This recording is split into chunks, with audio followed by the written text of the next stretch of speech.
হে আল্লাহ ভাঙো সুলতান আজগর আলী হুজুরের ভাঙো সুলতান আজগর আলী হুজুরের খাতিরে ভাঙার জন্য বাঁচাও আল্লাহ আল্লাহ আল্লাহ আল্লাহ আল্লাহ আল্লাহ আল্লাহ তোমার কাছে ভিক্ষা দরখাস্ত রাখলাম আল্লাহ তুমি আমাদের জন্য যথেষ্ট হাসবুনাল্লাহু ওয়া নি'মাল ওয়াকিল নি'মাল মাওলা নি'মান নাসির হে আল্লাহ আপনি আমাদের জন্য যথেষ্ট আপনার ভরসায় আপনার আমানে এই ভাঙনবাসীকে আজকে রেখে যাচ্ছি হে আল্লাহ এদেরকে আপনি হেফাজত করবেন আর আমিও আপনার হাওয়ালায় আপনার ভরসায় ঘুরে থাকি আমার না আগে গাড় না পিছনে গাড় আমার গাড়িতে মাত্র তিনজন অবশ্যই আপনি আমার সাথে আছেন আমার নবী গুহার মধ্যে বলেছিল হে আবু বকর তুমি আমি নয় আল্লাহ সাথে আছে তোমার হাবিবের সেই দেখানো রাস্তাতে আমিও বিশ্বাসী মালিক আপনি আমার সাথে আছেন হে আপনার ভরসায় ঘুরে বেড়াই আমার ঈমানের যদি হেফাজত করবেন জান মাল হেফাজত করবেন লোভ লালসাকে হেফাজত করবেন কিছু জালিম আছে আমার নামে মিথ্যা মিথ্যা বদনাম দেয় আমি নাকি তোমার দিনের পিছে থাকি তুমি আমার মরণ দাও আল্লাহ আর যদি পিছে না থাকি যারা এই ইলজাম লাগাচ্ছে তাদের মুখোশকে খুলে দাও আল্লাহ তাদেরকে আরো লাঞ্ছিত করো আল্লাহ তাদেরকে অপমানিত করো আল্লাহ রাস্তাঘাটে লোক দেখলেই যেন বলে চোর যাচ্ছে গুন্ডা যাচ্ছে বেয়াদবি যেন হয় আল্লাহ আল্লাহ তুমি তাদেরকে আরো বেয়াদবি করো আল্লাহ হে আল্লাহ আজ তোমার কাছে দরখাস্ত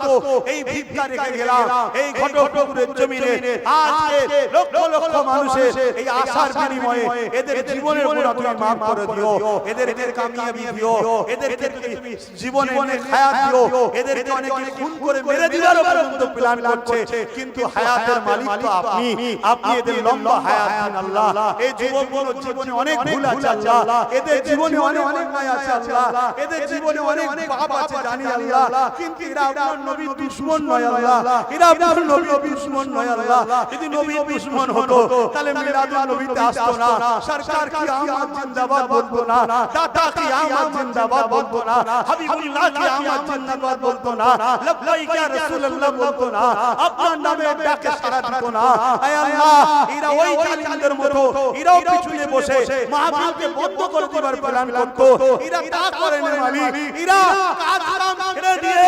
কষ্ট করে এসে এতক্ষণ ধরে এই ভিড়ের মধ্যে গরমে ঠেসাঠেসি করে আল্লাহ এরা তোমার হাবিবের মিলাদের মাহফিলে এসে এখন তোমার কাছে হাত পেতেছে হে আল্লাহ কবুল করে নাও আল্লাহ নবী মুহাম্মদ সাল্লাল্লাহু আলাইহি ওয়াসাল্লামের বংশে আমার জন্ম দিয়েছো নবীর খাতিরে কবুল করে নাও বংশের খাতিরে কবুল করে নাও ইমাম হাসান হোসেন পাকের খাতিরে কবুল করে নাও খাতুনে জান্নাতের খাতিরে কবুল করে নাও গোস পাকের খাতিরে কবুল করে নাও মুজাদ্দিদ জামানের খাতিরে কবুল করে নাও সুলতান হিন্দ গরিবের নওয়াজের খাতিরে কবুল করে নাও সুলতান আজগর আলী হুজুরের খাতিরে কবুল করে নাও হে আল্লাহ কানিগে মজবুসি আছে তিনার খাতিরে কবুল করে নাও হাওড়া আব্বাস আলী হুজুরের খাতিরে কবুল করে নাও হে আল্লাহ পাঁচ হুজুরের খাতিরে কবুল করে নাও বসিরার বড় বড় হুজুরের খাতিরে কবুল করে নাও হে আল্লাহ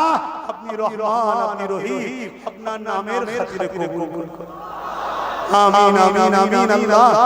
আপনার হাওয়ালে আমার ভাইদেরকে রেখে যাচ্ছি এদেরকে সুন্দরভাবে ঘরে ঘরে পৌঁছে দেন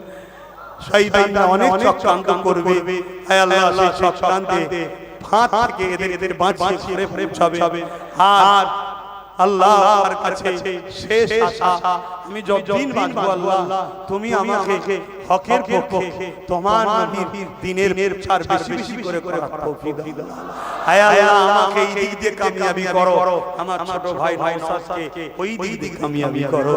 হে আল্লাহ আপনি কবুল করে নেন আল্লাহ আমিন আমিন আমিন বারহা কলমা তৈয়ব লা ইলাহা ইল্লাল্লাহ মুহাম্মাদুর রাসূলুল্লাহ আসসালামু আলাইকুম।